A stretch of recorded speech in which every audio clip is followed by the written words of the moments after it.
Hi, and welcome to the Access Direct Opening Bell, your essential pre-market podcast. In just minutes, get key global updates, overnight trends, and market-moving factors that set the tone for the day. Whether you're a seasoned trader or just someone tracking the markets, this is your go-to briefing to stay ahead at all times. So let's dive straight in.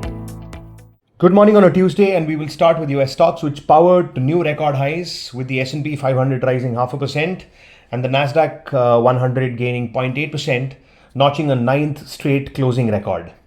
That was the longest such winning streak since 2023. The surge came amidst expectations that there was a chance that the Fed would reduce rates by more than 25 basis points tomorrow, as President Trump urged Chair Powell to carry out a bigger cut. In related markets, the VIX jumped 6.3% to 15.7 despite stocks advancing, while the dollar index and the 10-year Treasury yield fell. Gold rose 1% and closed at a fresh record of $3,679 an ounce on rate cut bets, while Brent steadied around $67.5 a barrel as traders awaited cues from further Western sanctions on Russian supplies against a coming glut.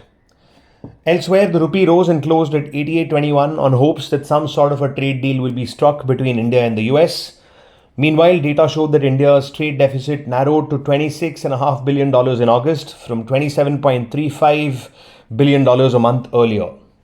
In other headlines, India's WPI inflation rose 0.52% on a year-on-year basis in August against expectations of a 0.3% increase. Coming to stocks, in the Nifty finished 45 points down at 25,069.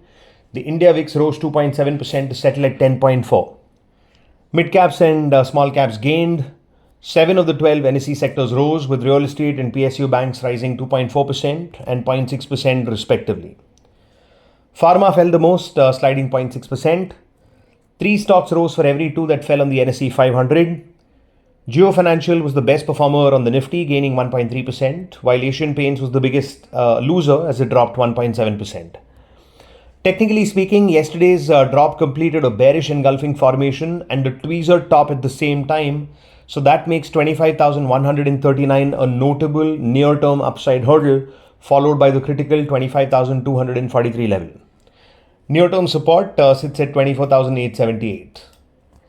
Meanwhile, provisional data showed that foreigners withdrew 1,270 crores yesterday. The month-to-date outflow is now over 10,500 crores. Onto derivatives, and the Nifty's put-call ratio went from 1.29 to 1.08, while the Bank Nifty was flat near 1.04. Nifty call addition was more than what was seen in puts, and implied volatility rose 8 basis points, which means people turned slightly optimistic. For options expiring today, resistance lies in the 25,100 to 200 area, while support sits between 24,800 and 25,000. Elsewhere, 1% out-of-the-money call volatility rose more than similar distance put volatility, in a sign that volatility traders have also turned bullish, at least for the upcoming session. Speaking net index options activity, foreigners and prop traders flipped to bearish, while retail investors turned confident. Elsewhere, foreigners' net shorts in index futures fell by 1,000 contracts to 171,000 contracts. Looking forward to the day, the GIFT Nifty was 20 points down at 7 a.m. Asian markets were mixed, while US index futures were down a little. Speaking stocks, Bajaj Auto and Tata Motors were at horizontal support, while Bandhan Bank, Hindustan Unilever and Biocon were at trendline support. Speaking NSE 500 breadth, 51%, 58% and 66% of stocks were above their 50, 100 and 200 day averages. Retail sales numbers and industrial production are due from the US later today. That is a wrap on the day's podcast. Please note that this podcast serves solely for informational purposes and should not be considered financial advice of any kind. For a comprehensive disclaimer, please visit our website. Thank you, and we will see you tomorrow at the same hour. Have a good day.